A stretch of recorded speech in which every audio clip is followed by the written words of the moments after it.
Bitcoin and things like it is the equivalent of the red pill. Okay? We are entering a completely world of uncharted water. Have you made any investments in Bitcoin? So, I mean, I own Bitcoin in my hedge fund. I own Bitcoin in my fund. I own Bitcoin in my private account. It is a huge deal. It's a huge, huge, huge deal. Because what you're talking about right now is for the next 3 to 5 years, an unbelievably better store of value. It is gold 2.0. I think this is a currency that's really going to work eventually. Well, I think it is working, and there will be other currencies like it that may be even better. But in the meantime, there's a big industry around Bitcoin, and people have made fortunes out of Bitcoin. Bitcoin, there is no Bitcoin company. There is no Bitcoin building. There's not even a Bitcoin server anywhere that you could shut down. It is completely distributed. That's what's unique about Bitcoin. It is, for the first time, a way for the two of us to exchange value online without a third-party intermediary. Until the invention of Bitcoin, for you and me to exchange money online, we had to employ a third party, like PayPal, like Visa, like MasterCard, right? And we live in the 21st century. If we want to have a video call to China, we can do that for free. But to send a couple $100, which is essentially just ones and zeros being moved around, costs 5% plus takes over a day. Bitcoin is exciting because it shows how cheap it can be. Bitcoin is better than currency in that you don't have to be physically in the same place.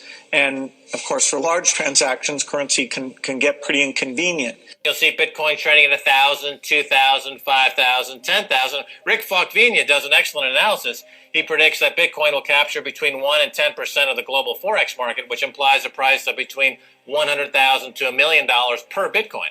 Most of the people who are on the sidelines not buying Bitcoin today will start to buy Bitcoin when it gets over 1,000. And then a greater percentage of people will definitely plow into Bitcoin when it starts to get over 10,000. I'm still predicting Bitcoin, $10,000 per Bitcoin in 3 years. Saras, he is the CEO of Zappo, which is a Bitcoin wallet and Bitcoin vault. I think it's mostly a very positive thing. I think we're going to see ups and downs like with any other emerging technology. But I think Bitcoin is here to stay, and it makes sense that it be taxed and treated like any other. So let's make a bold call here. In 10 years, what do you think Bitcoin will be worth? One Bitcoin. Between $500,000 and $1 million. A lot of people are just seeing the charts and thinking how high will it go.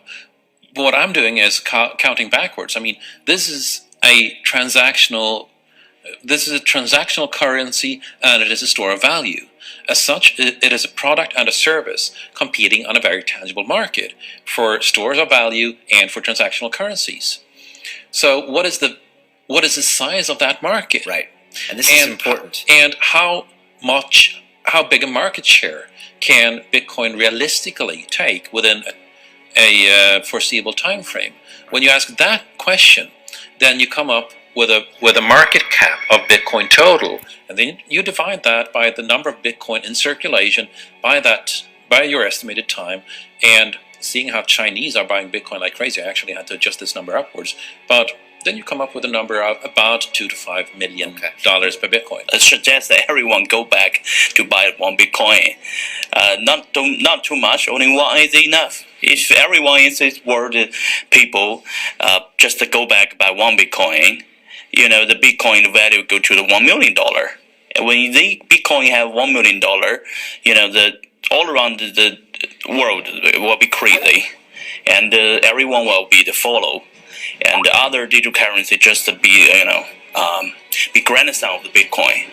So for me, I think for a lot of people, they don't exactly understand why Bitcoin. Is Bitcoin the currency of the future, or is it the payment system they're developing? Bingo! It's the payment system. It's the blockchain encryption, and they're interesting things. I think Bitcoin, or the really blockchain encryption that's behind it, has a greater ability to bring more of the world's population out of poverty than anything we've